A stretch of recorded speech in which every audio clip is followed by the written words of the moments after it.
Hey toy fans, Aaron here. Today gonna check out the Jedi Exile Luke Skywalker from Last Jedi. So let's head to that table and check this one out. And first, here's a look at the figure on the card. Of course, this is in that Last Jedi line. It's the white and red card.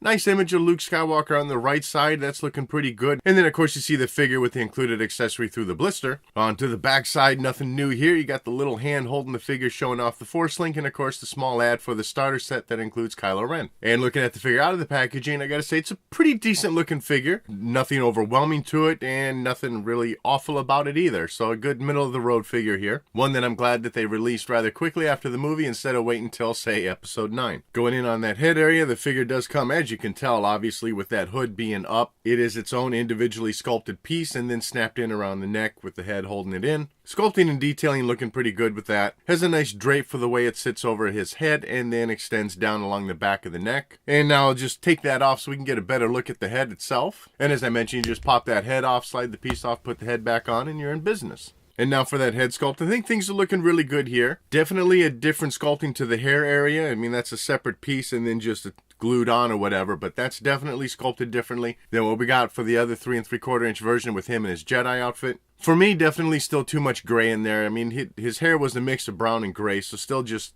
too much of that. As far as the face sculpt, I'm telling you, I've been staring back and forth at these two figures, his 3 3/4 inch Jedi Master one and this figure. And while there's a difference in skin tone, I am struggling to tell if there's a difference in the face sculpt. Feel like there's a little bit of difference, but I'm not 100% certain. But nevertheless, it's still looking good. Pretty decent resemblance to Mark Hamill. The beard is painted nicely. Again, I still feel not enough brown in there, but they do have some of that white painted in on the chin. Eyebrow painting is looking good, as are the eyes. Moving on to the arms and midsection of the figure. I like this little coat that he's wearing. I think it's got a very nice sculpt to it. All the little wrinkling and fabric folds molded in there is looking really good. Along the bottom edges of this coat, you got some jagged edges kind of sculpted in there. Definitely showing some age to the coat. As for the hand area, as expected, his right hand, he's got that glove on, so that's what you're getting there as he wore in the movie. Left hand, regular skin tone, they're hands, no big deal there, but you do have, at least with his left hand, a little touch of painting there sticking out of that coat to match his shirt that he's wearing. As far as that shirt underneath the coat, it's got a very nice texturing to it, definitely matches the hood that was on top of his head. There's a couple fabric folds sculpted in there just to help give it some dimension. And then that brown paint with a silver buckle painted in there, looking pretty good as well. And from waist down, things still looking pretty good. Of course, as you expect, got your pants sculpted in there, the little wrinkling of the fabric sculpted in. And then the boots are sculpted pretty nicely as well with some various wraps and stuff sculpted in there.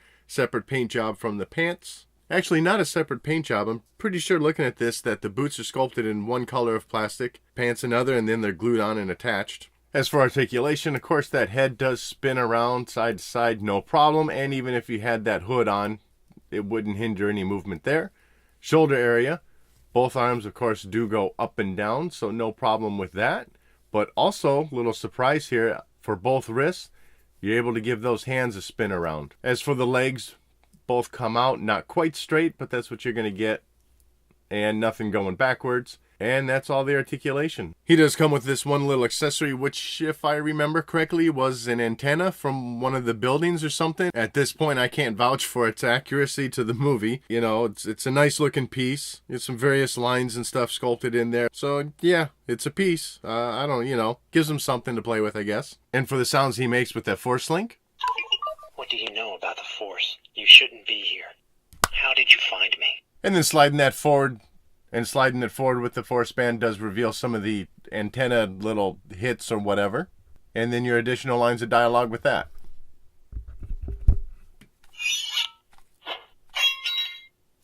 No! How did you find me? So, while the sound quality is great, once again, this is not Mark Hamill's voice, which is really unfortunate. I'm playing with a Luke Skywalker figure. I'd like the Luke Skywalker figure to sound like him, but I'm sure there's some contract thing holding that up. So like I said, overall, I really do think this is a decent looking figure. While I wish the hair coloring would have been a little bit darker in places, it doesn't make me like the figure any less. And in the end, it's nice to have a toy of him in the outfit that he spent most of the movie in. And I definitely like that the hood is removable and kind of open up that head a little more. And that wraps up this look at Jedi Exile Luke Skywalker. I'd love to know what your thoughts are on this figure in the comment section below. And as always, thanks for watching.